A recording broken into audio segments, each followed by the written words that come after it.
One of the things that does not make sense in the United States is you have this Constitution that says you've got the right to freedom of speech. Nothing wrong with that. It's a beautiful concept. God bless America for it.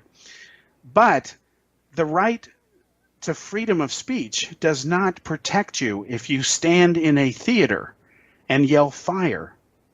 Well, it's obvious it doesn't, because you can cause a panic. People can hurt themselves. It's not protected. Hate speech is not protected free speech. Hate speech is not protected free speech. Hate speech is not protected free speech.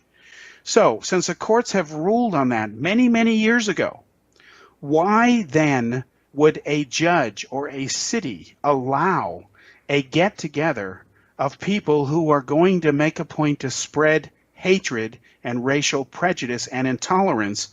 Why would they let them do that, since hate speech is not protected by the freedom of speech clause? Hate speech is not protected by the freedom of speech clause. Hate speech is not protected by the freedom of speech clause. It makes no sense. Just like it makes no sense to give the American Nazi Party the right to march down Main Street and chant slogans of death to Jews. It doesn't make sense. It's not logical. What the United States should do is pass laws that ban this kind of behavior so that groups like this cannot get permits to hold their events. Pass laws that ban this kind of behavior. Pass laws that ban this kind of behavior. Pass laws that ban this kind of behavior. And if they're not allowed to hold their events, logic tells you that other hate groups like Black Lives Matter, which is a racist group on the other side of the spectrum, they won't be able to attend those white supremacist gatherings because they won't be taking place. And then the obvious result of that would be peace, because there's no event to get violent over, unless they want to go stage their own event and throw a violent affair. Symbols of hatred were banned. That's the way it should be.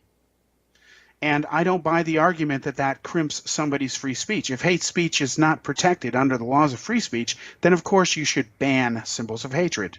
If you want to stop the insanity in the U.S., as epitomized by this recent white supremacist get-together, you simply have judges or officials who deny these people permits, deny these people permits, deny these people permits, deny these people permits, and then they can't get together to cause their problems. It couldn't be more simple to solve. But as America keeps showing over and over again, sometimes the simplest things are things they just don't bother solving.